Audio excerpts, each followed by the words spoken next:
Good afternoon, ladies and gentlemen. We will share with Professor Mosquera and all of you the CO2 angiography in the endovascular aortic repair. You know that the CO2 is a gas without problem of the allergy, and it is possible to use today this contrast in the endovascular therapy for the peripheral arterial disease, but even for aortic disease. The CO2 angiography, you know that is today one of the possibility to evaluate the aorta, in particular in some patients, with allergy for the iodinate contrast medium, and at the same time in patients with renal dysfunction.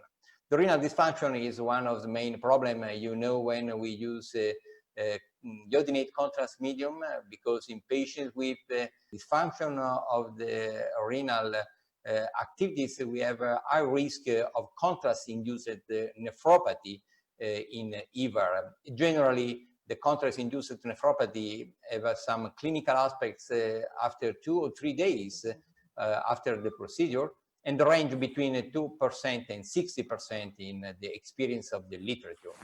Patients with pre-existing renal dysfunction are more likely to have a progressive renal dysfunction following EVAR. And if you look to the literature, different paper, I reported only one of our papers, and we have a range that is between 25 and 35% of patients that are treated with endovascular therapy for aortic disease with this dysfunction of the kidney dysfunction.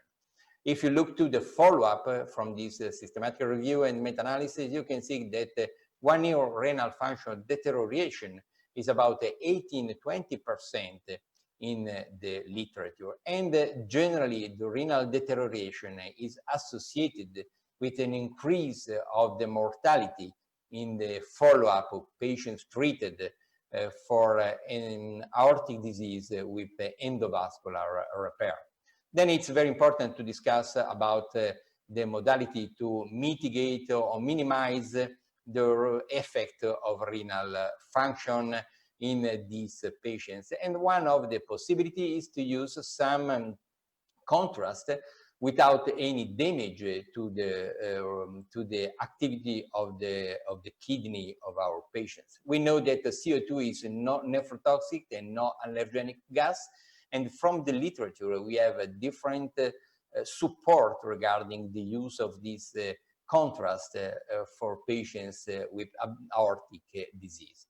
If you look to the literature started in 2007, but if you want to know that regarding the use of CO2 in the vessels, we needed to start in 1982 because we have different experience reported in 1982. But the experience in endovascular aortic repair started in 2007, and the true problem is that all these experience are reported with manual injection and no optimal control of the gas output. Then the problem is that the use of CO2 in EVAR procedure has not been standardized yet.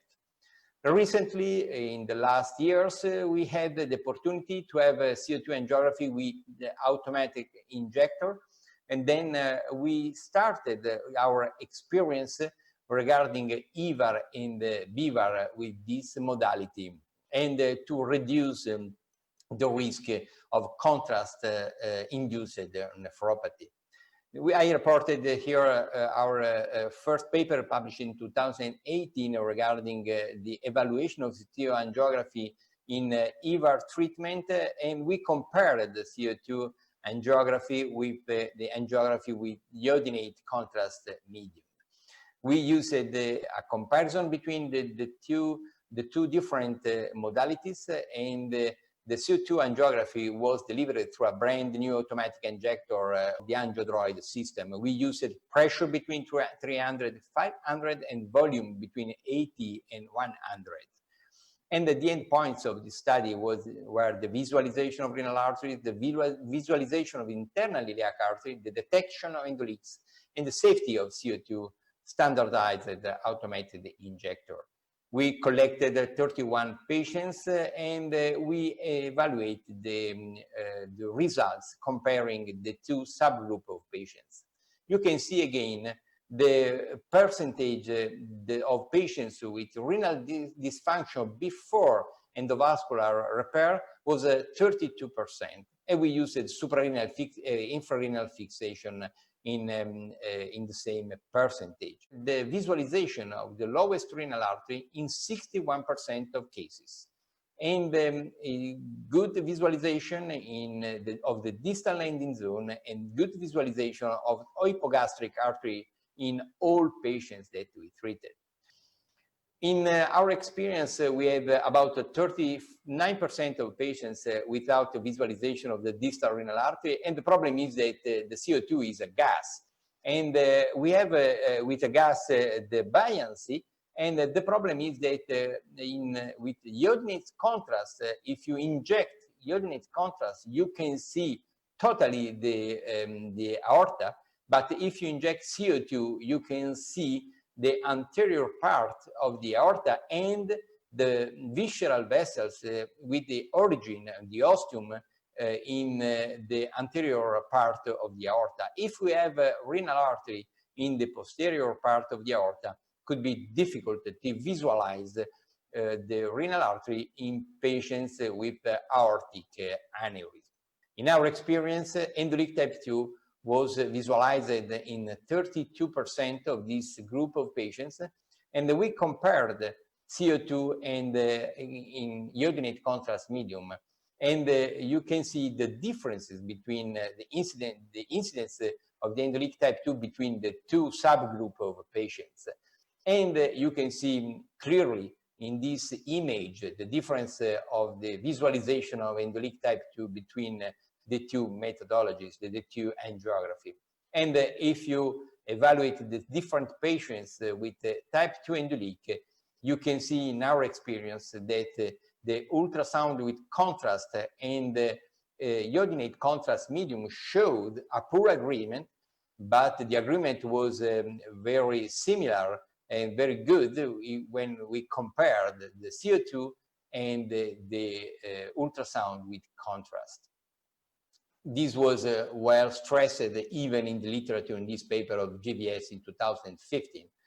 Then other very important point is to stress if the CO2 have adverse event.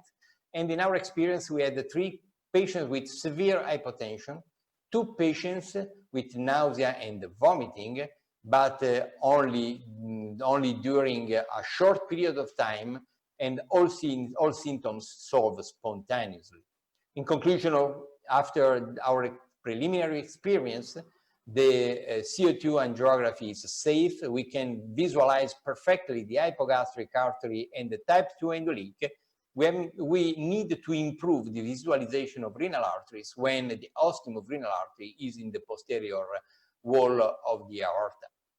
The second aspect is to evaluate if the CO2 angiography is useful for the endovascular treatment of complex aortic disease with BEVAR and EVAR. And we recently published this paper in GVS to compare in patients submitted to endovascular treatment of aortic disease with 3 or 4 fenestrated endograft. We evaluated the comparison between the CO2 automatic angiography plus vessel navigator versus iodinated contrast angiography plus vessels navigator. And this is the group of CO2 angiography and vessel navigator. You can see we defined with the vessel navigator the origin of the visceral vessels, and we confirmed the origin and the patency of the visceral vessels with CO2 angiography. Then 2 subgroups of patients for treatment of UXA renal aortic aneurysm and thoracoabdominal aortic aneurysm type 4 with 3 or 4 fenestration. We treated 13% of patients with 3 fenestration and 87% with 4 fenestration. And we defined the results no differences between the two groups, CO2 angiography and iodinate contrast medium, regarding time of fluoroscopy time of procedure and fluoroscopy time, and no differences regarding the percentage of technical success in the endoleak type 1, 2, or 3. But you can see that we had a difference regarding the quantity, the amount of contrast, iodinate contrast, if you compare CO2 angiography with iodinate contrast medium. Another very important point was the visualization of visceral vessels before the introduction the graft, during the introduction of graft, and after the stent deployment. We had a fantastic visualization of celiac trunk and SMA. Before the introduction of the device, we had 63% of visualization of distal or renal artery at the level when we had the graft introduction, 73, and after the deployment of the two stent, 83%. And again, the reason for this different visualization was according to the distribution of the gas of the CO2 inside of the aorta. In this case, for example, you can see renal artery orientation. On the left side, you can see on the right renal artery and the left renal artery different position, and you can see correctly that the CO2 guaranteed the possibility to see the right renal and not the left renal. And during the procedure, when we evaluate the deployment of stent graft, we can define correctly the SMA celiac trunk, because in lateral view, you can see perfectly the patency and the ostium and the location of the ostium of these visceral vessels. And this is the completion angiography with the possibility to see the renal arteries and the visceral vessels without any problem, and the visualization even of hypogastric artery. If we want to continue with the results, after 30 days, you can see the difference between the two groups regarding renal function worsening. The difference was not statistically significant, but the increase of creatinine was statistically significant in favor of the CO2 angiography subgroup. And this was very important because related with this creatinine increase, there was an increase of the hospitalization of the patients. And then you can see even the hospitalization, the difference between the two groups was statistically significant. No difference between the two groups regarding the percentage of reintervention in the perioperative period or after 6 months of follow-up. Then in conclusion, procedure time, radiation dose are comparable with standard technique, but we have to stress that with this CO2 angiography, we have a lower iodinate contrast, lower hospitalization, and we have protection of the renal function without any difference in terms of reintervention or results between the two subgroup of patients, between the two techniques. And in this period, we are in the pandemic period. We think that it's very important to stress that in these patients today, in this period, it's very important to use some adjunctive technology that can help us to decrease the hospitalization of the patients and to decrease the risk of renal function, because you know very well that in patients, COVID patients, we have a high risk of renal dysfunction and acute kidney injury. And if we can use contrast medium with a reduction of the risk of renal dysfunction in the postoperative period, we think that it's very important today. This is my last slide regarding my introduction and the presentation of the study of the state of the art of the use of CO2 angiography in the aortic disease with EVAR and FEVAR. And I think it's time to give the opportunity to Nilo to present the tips and tricks and the experience of his center in Spain. Then thank you, Nilo. I give you the possibility to start with your fantastic presentation. Please, Nilo. Thank you very much, Mauro. And I would like to thank again all the guys from Angiodroid for being able to put everything together and give us the opportunity to share our experience and discuss around tips and tricks in something that is great, that is this new technology that from my perspective, from my point of view, is a new tool that is changing also our way to access to the complex aortic therapy. So these are my disclosures, and when we are speaking in our current goals in aortic therapy, we are speaking about increased durability for sure. This is something we all want to do.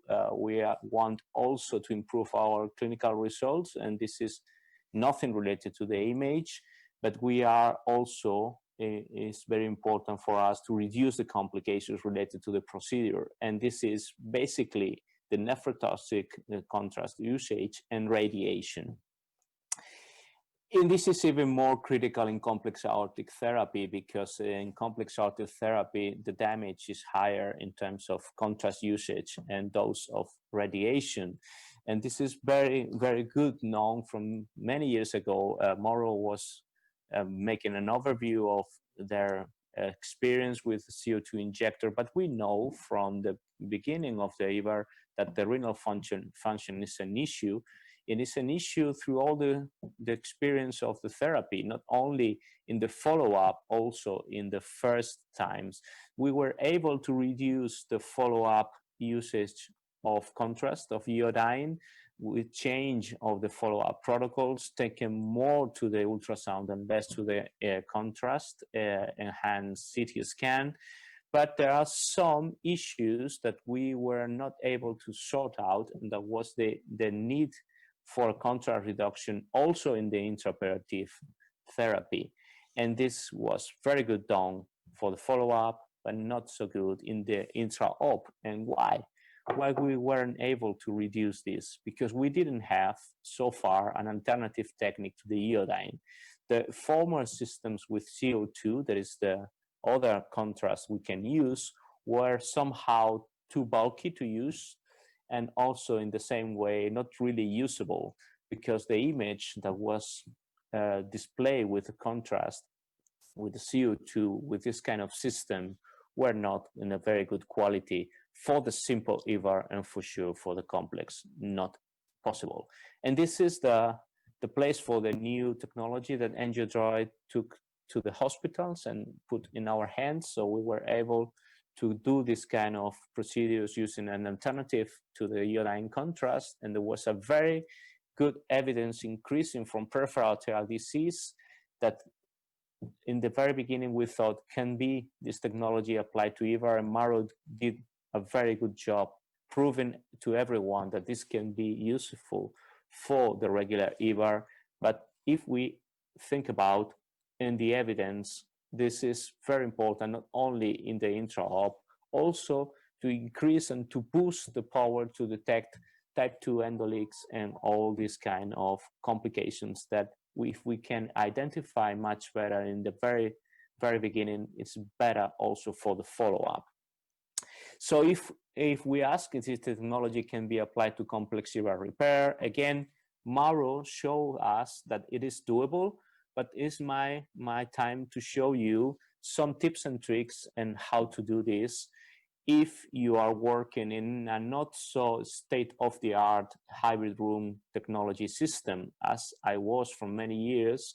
Thanks God, we are now working in our new hybrid rooms, but they are not going to be available probably in the next 2 years. So we continue with a C-arm, and I'm going to show you what can we do with even with all C-arm. This is a patient we treated, a 78 years old chronic renal insufficiency patient with a 6 centimeters AAA. Looked good in the very beginning, but when you look in detail, you will see that the landing at the level of the renals is not healthy at all. So no way to treat with a regular AAA. EVAR repair. And we plan for this particular case a different approach, because the IVD, the inner vessel diameter at the level of the visceral, were really small for using outer branches. And in the same time, we had a significant angulation down the renal. So we were a little bit worried about a fenestration technology with full fence. So we plan a 4-vessel inner branch custom-made device from Geotech for an extra design. And we calculate, this is the first tip and trick that Mauro told about, we calculate the vessel angulation to move the table, to turn the patient, to display the renals as the CO2 floats, and to show to the 2 renals, not move the C-arm, move the table to the lateral. There are other tips and tricks that are pretty important. Is even more than moving the table, is have a good pre-op and intra-op patient preparation. This is critical because you don't want to have gas on the bowel. If you have gas on the bowel, there is no difference between the gas and the CO2, and everything can be moving and everything will be not good, and you will not have a good image. So it's pretty important to use a specific diet with no fiber, and if possible, gluten-free diet 1 week and at least 4 days before the surgery. That's perfect. If you can do at least 2 days, that is okay. So if you can go for 4 days to 1 week, it's very good. It is important to reduce the peristaltins with some drugs. You can use Buscopan or glucagon 20 milligrams. And it's pretty important to keep the apnea during the angiographic series. If you are not under general anesthesia, you are under regional, as we do for the normal AAA EVAR therapy. You need to talk to your patient to keep breathing, stop breathing under local or regional anesthesia. Then when we started the procedure, as you will see, we will be using the CO2 from the very beginning. From the first puncture, we use a 4-French sheath and check the access always, because we are going to pre-close with ProGlide. We use the percutaneous access for any kind of patient, even for the 22, 24 French sheath, like this particular patient that is a graft that is packed in a 24 French sheath. Then we, after doing this run, we change for 9 French sheaths, and we will be using a 6 French 55 centimeters flexor as pigtail, because we prefer to inject through the sheath, not through the pigtail. This is the first intra-op run with CO2. With the graft in place, you can see clearly both renals, because the patient was moved a little bit to the lateral on the table, and you will see the ostium of the SMA and the celiac trunk clearly in this injection. This is something that is impossible to have with iodine. You will never see this. And this image is a 9 years old, old-fashioned C-arm with no specific CO2 software.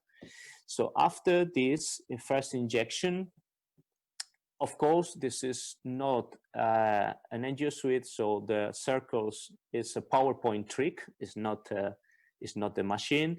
So you can identify clearly the 4 ostiums on this image. Is the first run after the run with the 55 centimeters sheath, that you can see it is just low, just very low down the renal. So we put the sheath at the level of the neck, of the neck, of the diseased neck, and then do the injection. Then the graft is open in this image. You can continue see the 4 vessels clearly. Even you can see here more clearly. You can see more clearly the image of the ostium of the CT and the SMA and both renals. I will show for you with another PowerPoint trick. This is the E marker for the graft. This will be the one of the ostium of the renal. These markers are the inner branch for the renal. This is the other ostium. This is the other markers for the other branch of the renal. Here you can see the SMA. Here you can see the markers for the branch of the SMA. And here you can see the celiac trunk and the markers for the inner branch for the celiac trunk. So after this has been deployed, we continue with the rest of the regular procedure.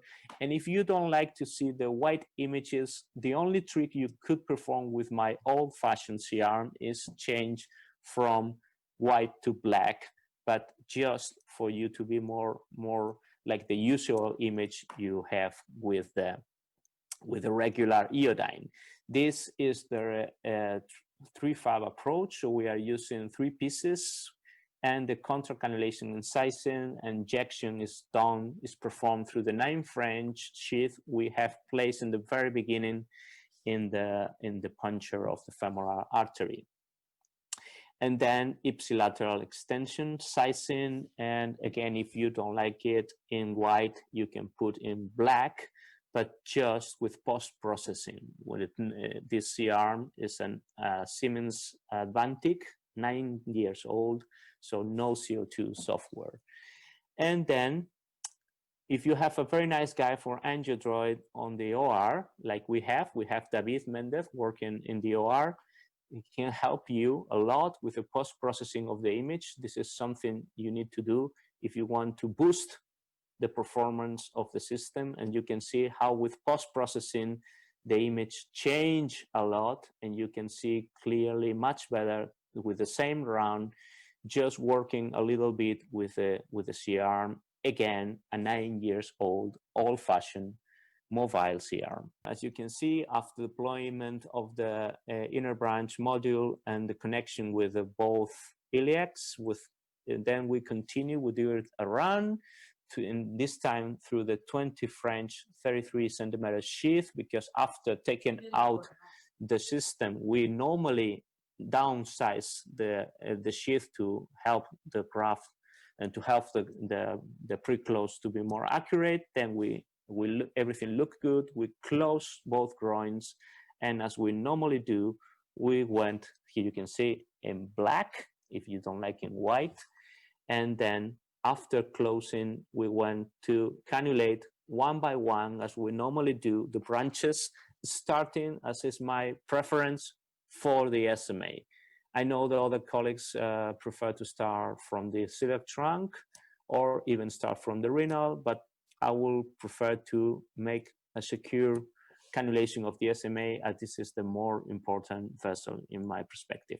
So here you can see we are doing in the lateral, totally in lateral 90 degrees, a contrast, CO2 contrast injection through 8 French 70 centimeter flexor sheath that is in this particular moment inside the inner branch of the graft. And here we can see the SMA, that is the vessel we cannulated, and also the celiac trunk. Then, as we normally do, we put a stent there, and then we went for the renal. You can see again the image coming from the 8 French 70 centimeters flexor sheath inside the inner branch, pre-stent and after stenting. And here, this will be another special or important tip and trick that I would like to share with you, is that the image is much better if you do the round with the sheath, with the 70 centimeter sheath outside the inner branch, not inside, because the flow to the renal will be much better. Even same for the SMAs. You can see clearly, same system, same approach. The only difference is that the sheath is not inside the branch, now is just close to the origin of the branch. So again, this is the completion round for this particular patient. As you can see here, we have good patency for all the branches, and then we want to analyze endoleaks. And as Mauro told you before, we can see here clearly a late type 2 endoleak, and the gas is floating at the right side of the screen. It was clearly detected that this type 2 endoleak, and we normally, in this kind of situations, we compare between CO2, you can see here to the left, with type 2 with iodine. And as you can see, it is really not visible with iodine, the type 2, and it's clearly visible with CO2, the type 2. This is very important for us to have a good view for the follow-up. Again, another example of how this is clearly visible with CO2. The endoleak is clearly visible. Some remarks that I would like to share with you just to finish my presentation. The zero iodine procedure is possible today even with complex aortic repair. As you could see, this particular case I show you is this one is on the screen. We didn't use a single drop of iodine. The performance of the new CO2 injector is the key, because it is the thing that makes possible to use a zero contrast situation, and this can improve with some tips and tricks as I show you. It is not only intraop guidance, it's also the endoleak detection, which is enhanced. There is room to reduce harmful techniques. So our next goal, and I don't know if Angiotroid can help with this, but we'd like to eliminate radiation from the equation. Thank you very much. Thank you, Nilo. Thanks a lot. It was fantastic presentation regarding the role of the CO2 angiography inside of the treatment of complex aortic disease. And thanks a lot to stress even, I think, different aspects like volume, pressure, and I think probably in the next 10 minutes we can discuss different aspects like this. We have the answer to discuss regarding the pool questions, and the first one is: in case of posterior distal renal artery, do you laterally tilt the patient to enhance its visualization? The 33% no, but I may use other techniques, and 33% yes, and the 16% yes always, and 16% no. And you reported in your presentation that sometimes you use to tilt the patients during the procedure. This is in your normal daily practice, or you use only in particular anatomy, or you define preoperatively the need of this tilting during the procedure, Nilo? Yes, we basically do with the pre-planning. We've learned through the years to calculate many things, and now what we do is basically calculate the projection for both renals. If we have a renal that is more posterior to 3 o'clock or 9 o'clock, then we calculate which will be the angulation of the table that could display better this renal. If the compromise between position and opening of the graft is somehow important, because normally we open the grafts when we are speaking about fenestration with 0-0, so with no projection of the C-arm, as the graft has been planned to open that way. What we do is try to at least have one renal, and that renal will be the reference renal for the procedure. For a standard EVAR, we don't do anything specific. Just Perfect. If we do the run and we can see the renal, then we do things. Thank you. It's fantastic suggestion. This it's very important to learn for the procedure with the preoperative evaluation of the CT. Absolutely. The second question was, which contrast medium allow you to better see type 2 endoleaks? Contrast, iodinate contrast medium, CO2, some information, and in this question, 64% CO2 and about 27% iodinate contrast medium. And for us, for example, in our experience, the percentage is absolutely in favor of CO2 and not in favor in contrast medium. I saw that even in your experience, you stressed that with the CO2 it's possible to define some endoleak type 2 that it is not possible to see with the iodinate contrast medium. It's correct. Yeah, I totally agree with you. The only thing that I would like to point is that the sequence is a little bit different because we are now working through the sheaths. So the type 2 normally comes earlier than it comes with iodine.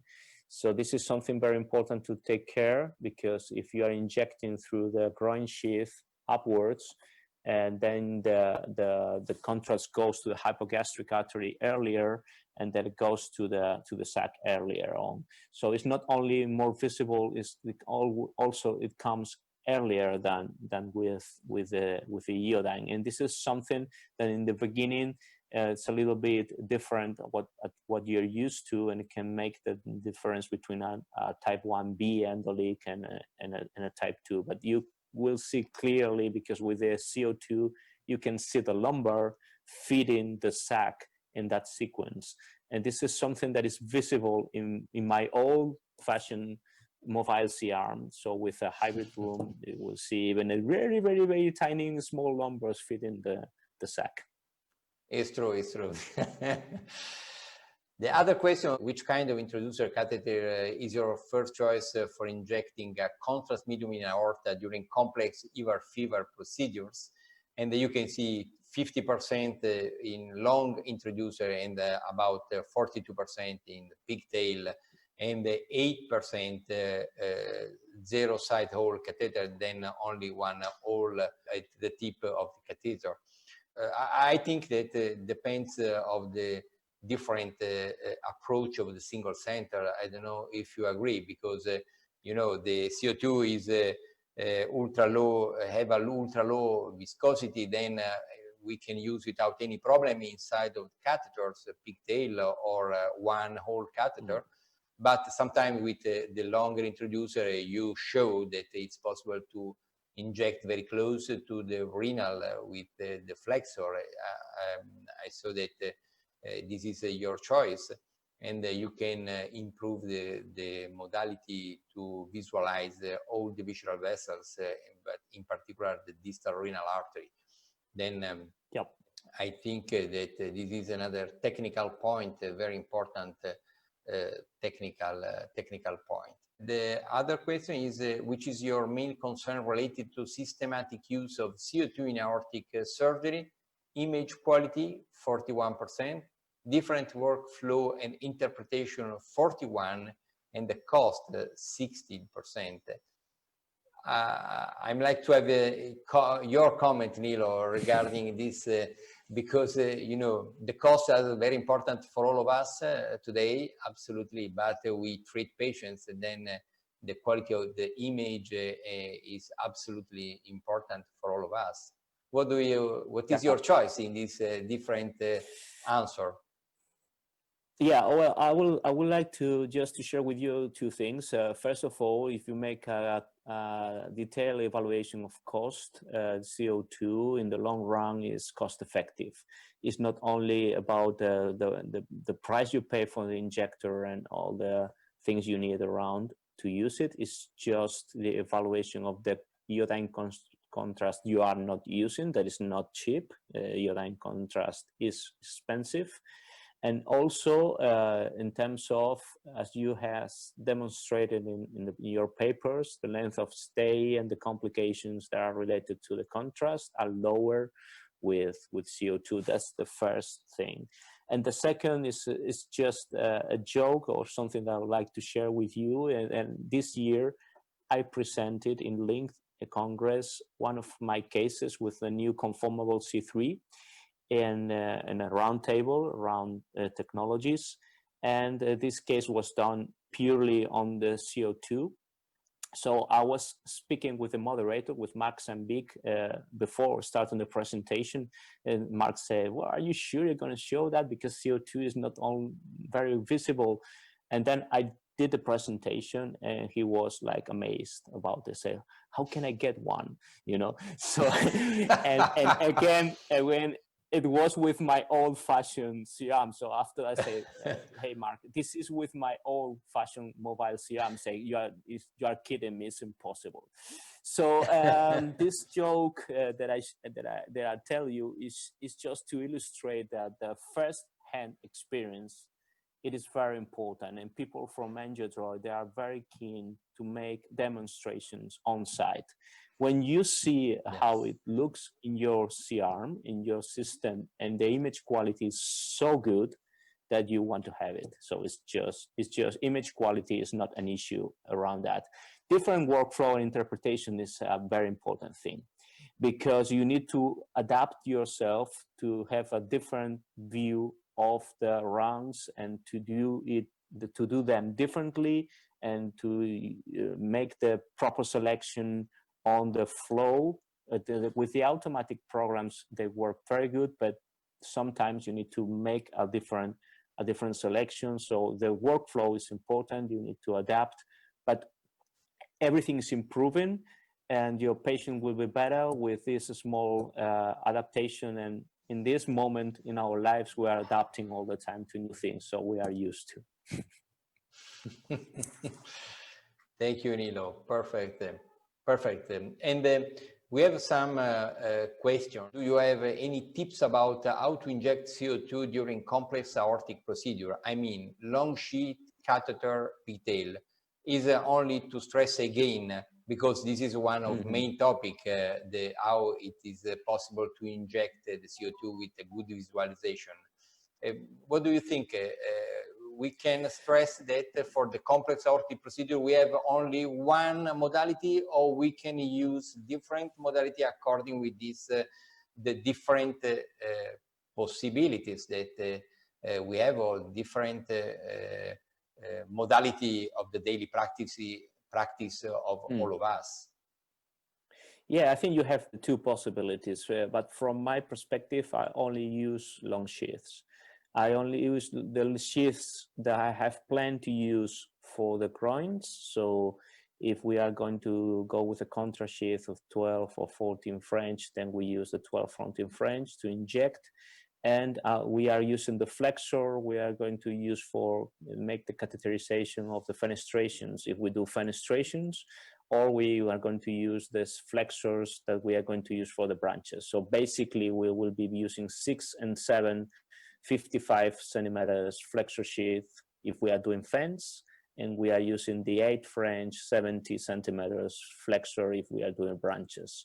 And for the initial deployment of the graft, we normally use the 12 French dry seal sheath that we are going to use later on, or for make some, if we are combining with a iliac branch, for instance, or as I'll prefer to let's say do progressive dilation with starting from 9 French, then 14 French, and then the graft, and then coming back. So we are always going to use some large sheaths, and this is also in terms of economy. If we can prevent the use of the pigtail, we don't use the sizing pigtail anymore. The sizing pigtail is somehow one of the most expensive catheters we are using. Nilo, there is another, I think, important question regarding the injection of the CO2 inside the visceral vessels during the procedure, and the risk if it is dangerous to inject inside the visceral vessels, because again, a different approach. For example, in our center, we don't use the control after the deployment of the stent graft inside of visceral vessels. We don't use the injection directly inside, but generally we use injection inside of the graft, the aortic graft. But I know you reported your experience, but even in other centers, for example, in the Sweden center in Malmo, for example, I know that they use intravisceral vessels injection. Then I think this is another very important point, because we have to define if it is dangerous or not. And you reported that you decreased the amount of CO2 when the injection is inside of the visceral vessels. Then you have some, you can stress again some tips and tricks and the role of the CO2 angiography inside the visceral vessel, because for the FEVAR, this is in BEVAR, it's a very important point. Yes. Yeah, totally agree with this question. It's very important. It's been reported some issues with specifically with the celiac trunk when injecting CO2. This has been studied, and then the current protocols of injection of the AngioDraw injector that took in account this, so the volume and pressure is lower to prevent this issue. But I would like to share with you that we don't do this anymore because we found that technically is worse. I mean, the image you get when you inject inside the vessel, when you inject inside the branch, once you have deployed the stent, or even before deploying the stent, is worse than the image that you have if you are injecting from the very beginning of the visceral branch, I mean from the very beginning of the branch in the graft, or from the near situation of the fenestration. So we got a better view of the vessel, because the flow is better into the vessel, because there is no sheath inside the vessel or inside the branch of the graft. So we've been using the regular pressure for aortic injection in the beginning, and now that we have, let's say, a brand new C-arm, not EngioSuite, but a much better C-arm, we are using the selective injection, but not inside the vessel, not inside the branch. Thank you very much, even for this aspect, because you know, I think that it's important to stress some technical point with the CO2 angiography, because the difference between the iodinate and the CO2 is related with these technical aspects. Another very important point, I think you stressed the role of post-processing, and you reported that you have some people that come from the AngioDraw group, or that help you to modify a little bit the image to improve the quality of the image of the procedure. And do you think post-processing and CO2 dedicated software is mandatory for diagnostic CO2 angiography? You think that you need always this post-processing? I think so. I think it's necessary, but not with dedicated software. With the software you have on your C-arm, because basically what you need to do is two basic things. The first thing is move your reference point on the angiographic series to the very frame just before the CO2 gets into the screen, because you need to reduce the noise on the angiographic series. This is one point. And the second point is play a little bit with the contrast and the bright of the series. And this is nothing very difficult to do. We had some people working with us in the very beginning, and we learned to do it by ourselves with the software you have on your C-arm. And what I would like to share with you is that now we are doing post-processing with any single series we do, with CO2 or with iodine, and then we get the best image that our machine is able to perform. So this we learned with the CO2, and now we improved all our practice, and this is something we need to thank to the CO2. So something, a different view, different technique. Yeah. So no specific software because you have it, but yes, it is necessary. Perfect. Then we need to work with or technician that you have, a radiologist technician that you have in your theater, or supported by the AngioDraw team, if it's possible. That's then can help you for this post-processing evaluation. Another question from the floor is regarding the percentage of patients that can be shifted from iodine to CO2 by following your tips and tricks. And generally, I don't know in your experience, but in our experience, generally, we probably can shift between the CO2 to iodine and not vice versa, because generally we start with the idea to work with the CO2 because the patients have some allergy or because the patients have high risk of renal dysfunction, or because in our daily practice today we use in the majority of our cases the CO2 angiography with the angiodroid injector. And then it's very difficult for us to start with the iodine and to arrive to the CO2 angiography. I don't know if it's the same for your team, for your activity, Nilo. Yeah, yes, it is. It is exactly the same. We are doing, I would not say 100% on their CO2 because there is never 100%. But something that is very important is that really both techniques are complementary. So you can, the main idea is you can do, let's say, 95% of the procedure with CO2 and then use 2 or 4 mLs of iodine if you don't see a hypogastric because you have a bubble of air just at that place, that something can happen, that there is some air on the bowel just when where your hypogastric is and you cannot see it, so you can inject like a couple of cc's of contrast, or you can do a final run with 10 cc's of iodine or 15 cc's of iodine if you are not totally happy with the CO2 or you want to compare both images. But we are doing basically non-contrast, zero iodine contrast EVAR procedures. For the regular AAA for sure, for the complex we just do iodine for thoracic. This is one limitation. Yes, perfect. That's still there. I agree totally with you, because sometimes you need to integrate a small amount of the iodinate contrast medium if the visualization of some visceral vessels or some other aspects are not well defined with CO2.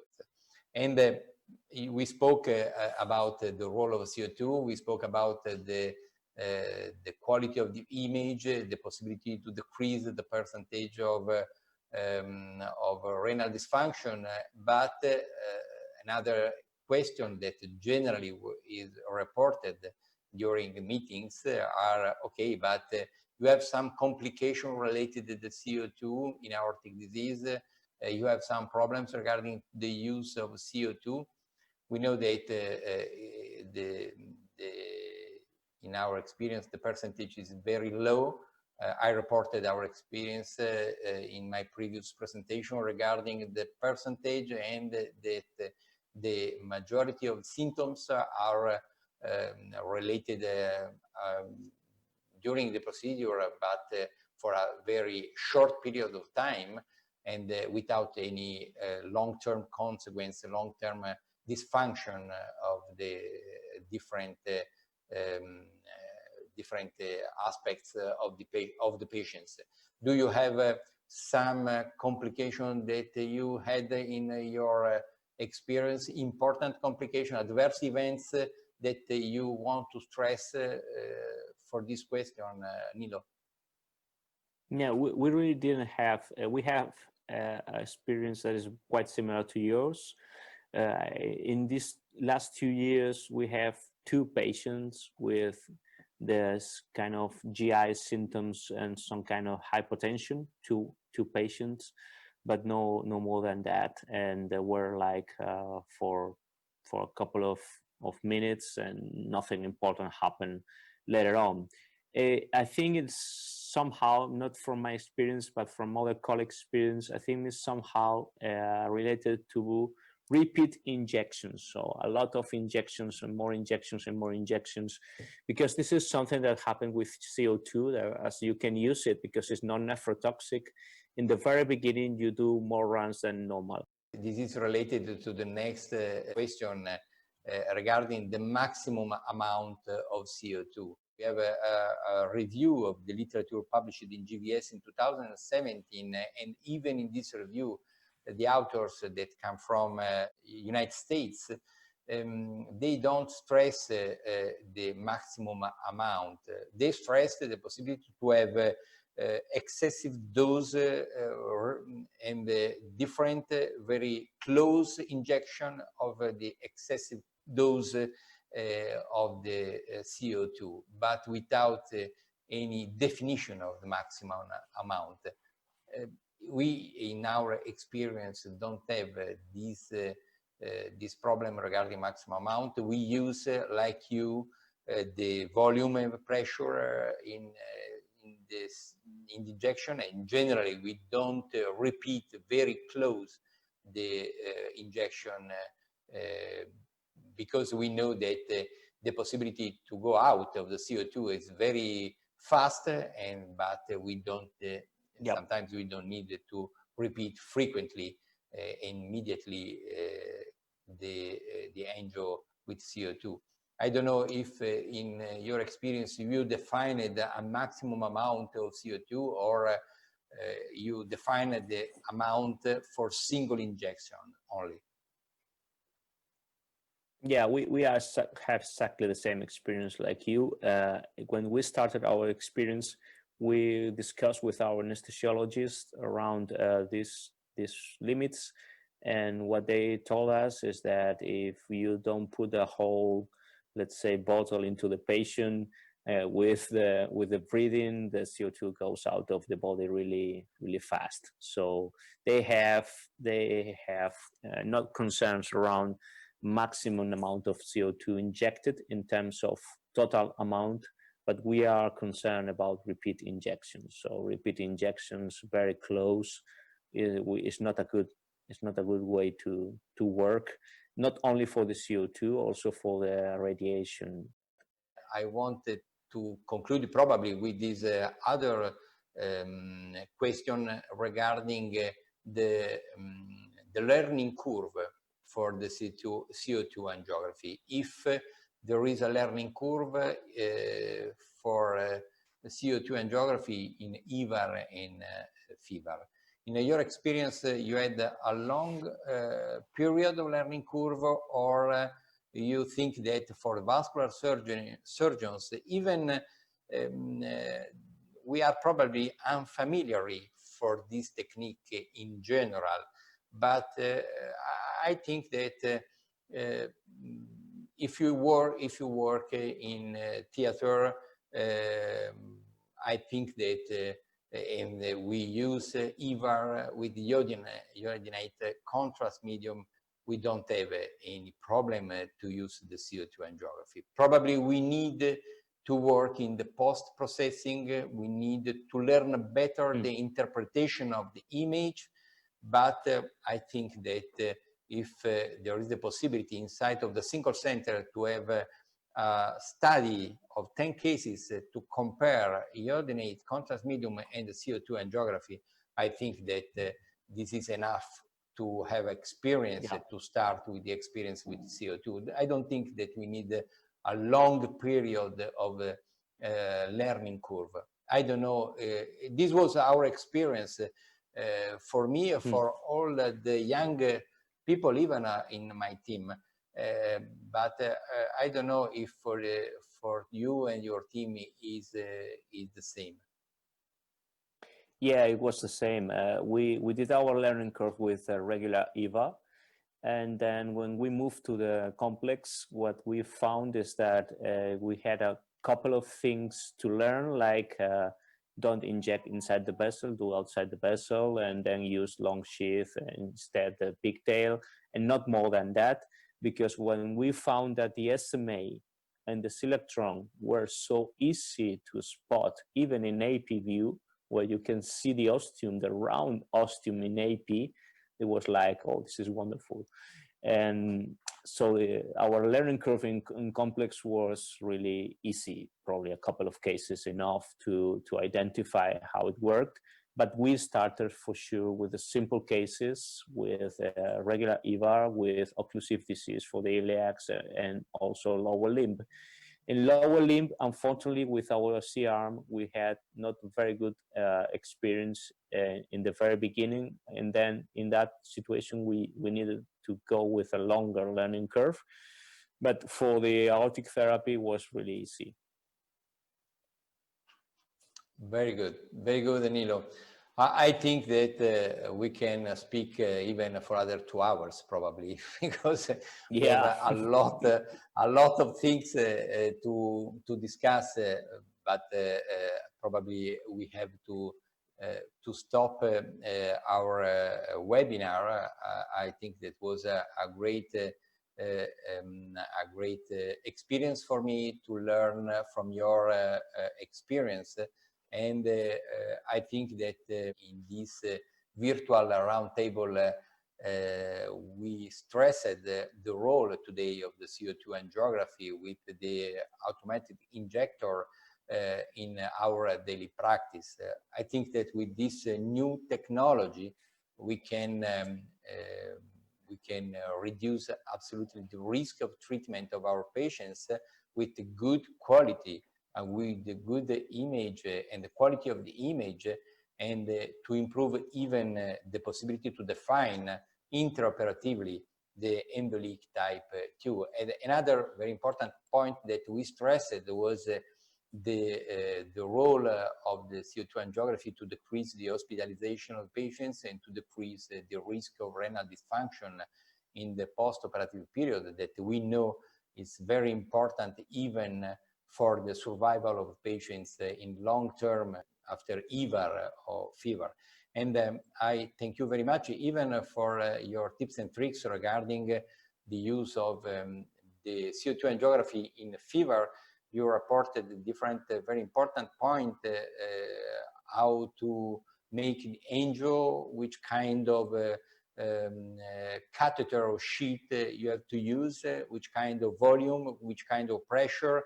Then you define different technical point that I think it's very important for me and for all the colleagues, all the people that are in the floor. And I thank all the people that have the possibility to share with us this discussion, this presentation, and this experience. Then I give you the possibility to close the session, Nilo. Thank you, Mauro. I would like to just thank you again. As always, being friends is better to share things and to share experience, learning from you and your big experience with the initial and the very beginning of being pioneer of use of CO2 for us was very important. And I am now starting a new experience in a new hospital with a great team of people working together and in a new world, really, because this pandemic situation moved us in a new world. I would like to thank also the people from AngioDroid for the possibility to be here today, two good friends sharing experience, and also to be sharing experience around a product and around a system that is helping our patients, that is helping us to perform even complex aortic therapy with more safety measurements. I think that nothing else. Have a nice afternoon, everyone, and thank you very much, Mauro. Thank you, Nilo, and I hope to see you very soon. Bye-bye. Bye-bye. Bye.